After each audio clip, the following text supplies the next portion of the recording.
In this video, we will be simulating the demonstration of an optical comparator.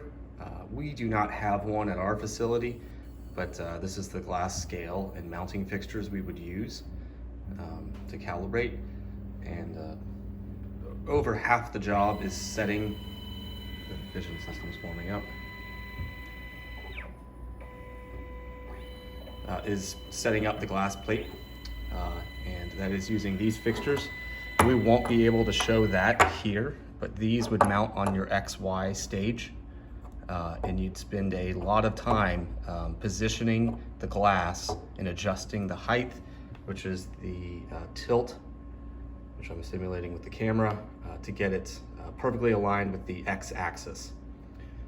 So we're just going to place it on here and show what it would look like once you get to that spot on a customer's optical comparator.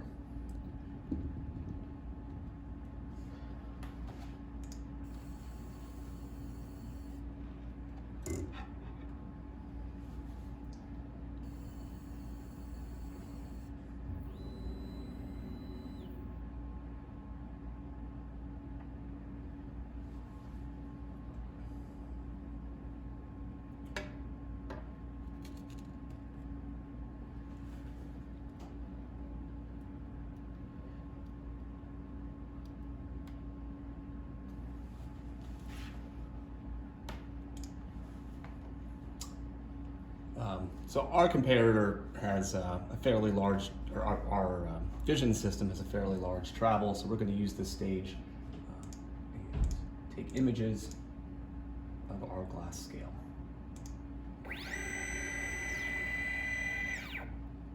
Traditionally, I'd be indexing an X or a Y or a Z or whatever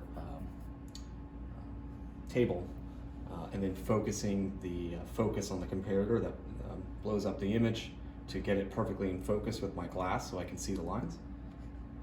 As always, you always guess backwards because it's a mirror image of your part, so you can never tell which way is front for the glass. Make sure to get that set up first, and we will say start capture.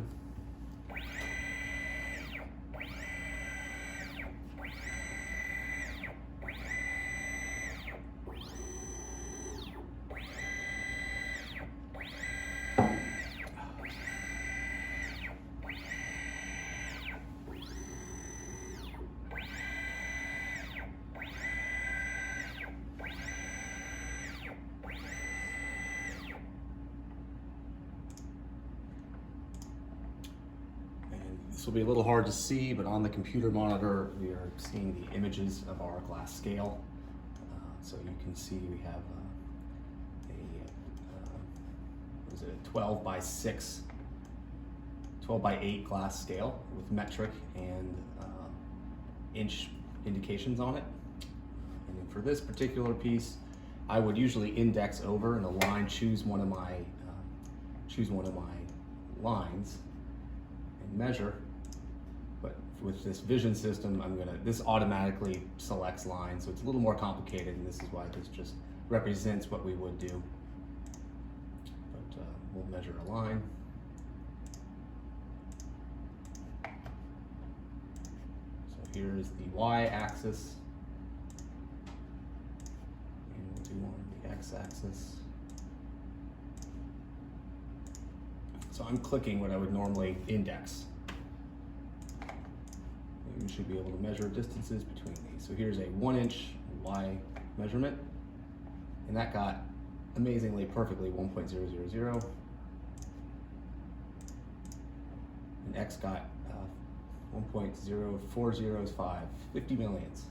So here's the glass scale, X and Y. And I just chose a random square inside of our glass grid. It's a large grid. I traditionally follow the indexed markings on the piece because there's a variety of measurements we need to do. I would also perform hysteresis. So I would take a measurement indexing the stage from the high side to the low side, and then take the same measurement from the low side to the high side of the line to check to see if there's any gap in the travel of the stage, as well as squareness. to see if X and Y are actually perpendicular to each other along the axis. There's a variety of other features. I don't know if you can see them on here. Our glass has diameter measuring. We have angle measuring as well, magnification checks, and grid checks. So there's squares and other features on our glass that are useful for setting the device. So that's it. That's how to use our glass scale to calibrate a vision system or optical comparator.